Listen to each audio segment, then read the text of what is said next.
Okay, hello, money talkers. I have got an awesome guest with me today. I have Isiah Mahlstedt, and if you know him, you probably know that he's been out there for a little while doing his thing. But I would like to introduce him. He's a 22-year-old entrepreneur, musician, and speaker from Minnesota.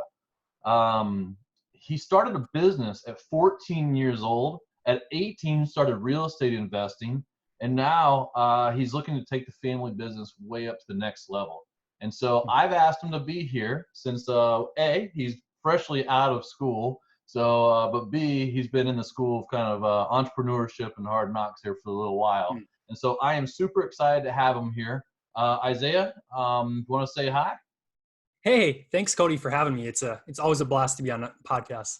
Man, I am stoked. So this is our high impact session. I've got one question for Isiah, and so I've asked him to be here to help us to answer the one question. So here it goes. What is the one thing that you could teach about that you feel that our schools don't teach, but has had a major impact on your life? Hmm. It's a really cool question. When you emailed it to me, I was like super excited because it was hard for me to like narrow it down to like one answer. So I'll give you kind of like the overview of what I think it is, but then kind of dive in and just share a bit of my story just to kind of fill it out and explain what I'm talking about. But I think if there's one thing I could teach that our schools don't, is this concept of dreaming outside of the box and learning by doing. So I grew up in an entrepreneurial business home. Mom and dad had bought a cleaning and restoration company the year after I was born. And so I grew up in that, going and doing janitorial cleaning, doing stuff around the shop, working with grandpa and dad, and learning the business from the inside out, actually working with people, but then kind of how businesses worked. So that was a super cool thing to grow up doing. But the time came, I was probably about 14 years old, and mom asked the question. She's like, okay, what do you love doing? Like, what are your dreams? What do you want to do like as you get older? And at that point in time, I really loved photography.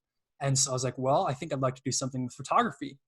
And so she sat down, she's like, okay, well, like, what do you want to do? And so dove down and kind of, it wasn't really a business plan per se, but she helped me go, and we created these different photo products, postcards and pictures, little sayings and stuff on it.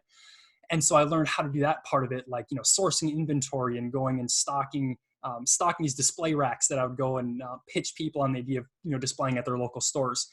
And so I never made a whole lot of money from it, but that was my first introduction to kind of this idea of not just sitting through a class and learning like, okay, here's how you write a business plan, but actually like going and creating something and selling it. I So love that your that was my mom whole did that introduction. with you. I love that she took your idea and just sat down and encouraged you to do it. That is so cool. Yeah. That's one of the things I feel parents, what they could do a little bit more of, is that encouragement side of it. So Hmm. what did you do? What did you do next? So after that, worked through a couple of more years, as I was going through high school, worked in the family business.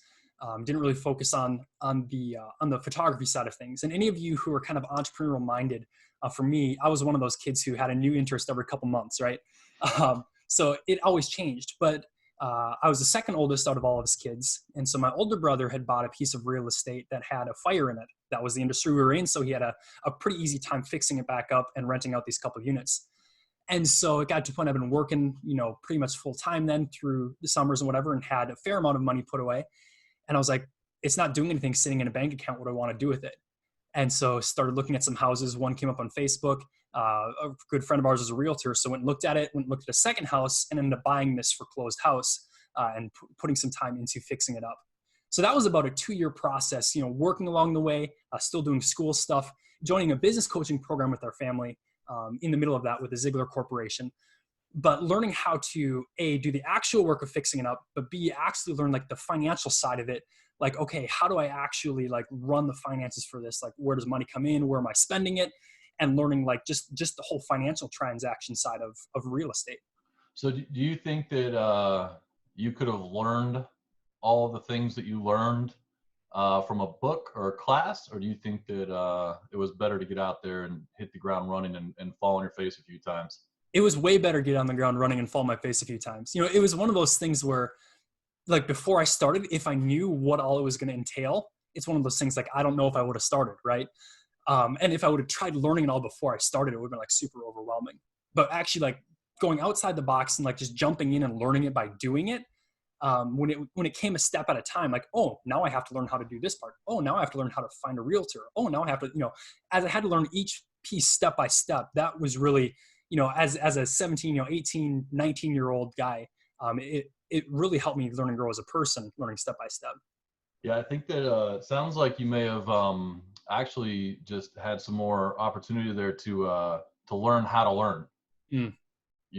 That process, that sounds like it started a process in you that that you started developing the skill set of learning how to learn, which Yeah. is I think part of doing it, because otherwise, like you said, you may have talked yourself out of it. It might not have been the best, it might not Yep. have been your best advice to yourself. But if you Yep. could go back and change it, would you what do you think that you would tell yourself at that age that would have been a good lesson that you could have picked up?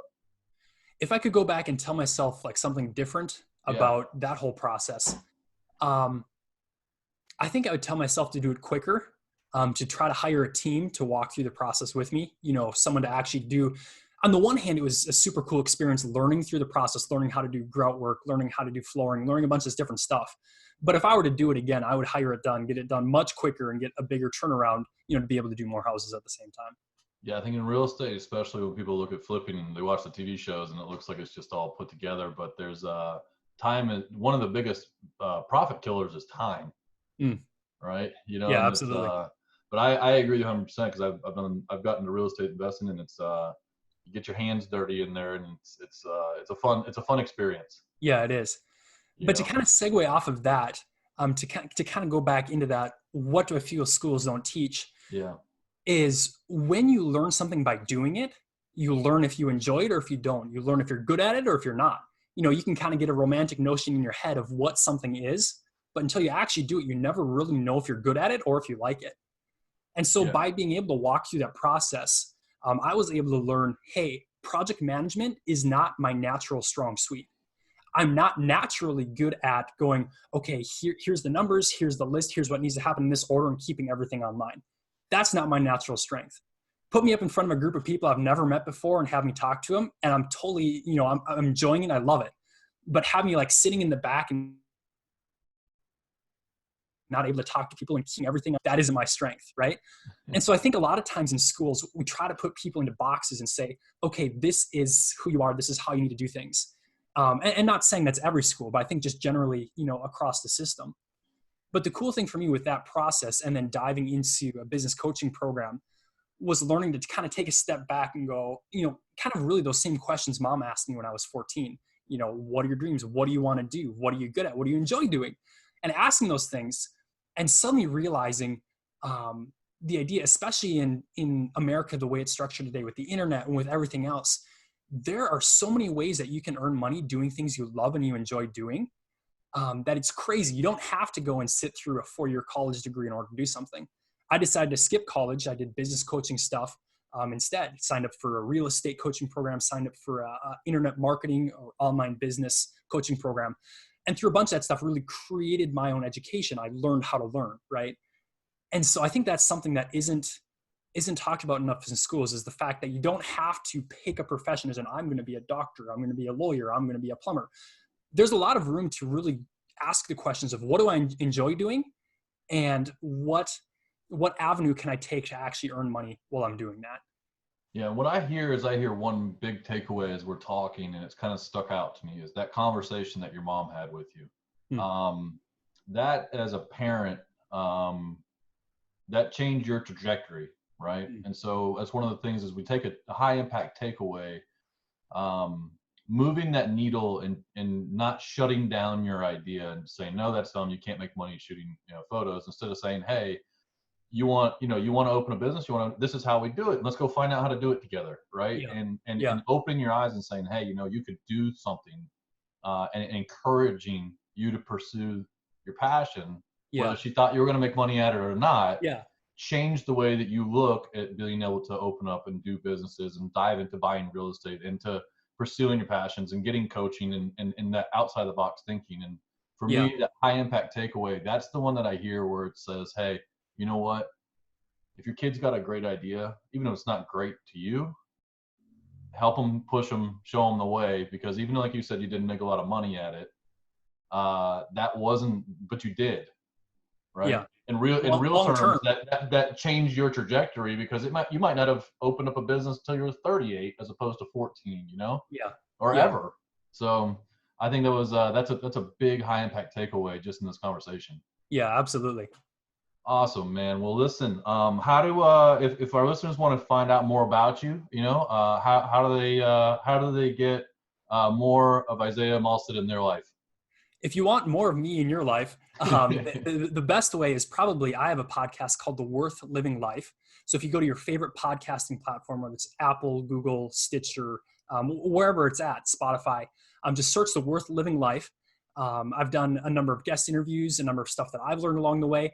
I've slowed down on that the past couple months as I'm working on a couple things in the family business, but I have plans to ramp back up with more content creation there in the future. So that's where you'll be able to hear about any of the new stuff I'm creating, any of the new things I'm starting on, and that's where you can follow me and just hear some of the things I'm learning that can help other young entrepreneurs, young people who are in that spot of wanting to earn money, learn more about what I'm learning. Awesome, man. Well, I want to say thank you for being on Money Talkers. Listen, guys, go check out Isiah. He's got big things coming in his future, and follow him along the way. Thank you. Awesome. Thank you, Cody.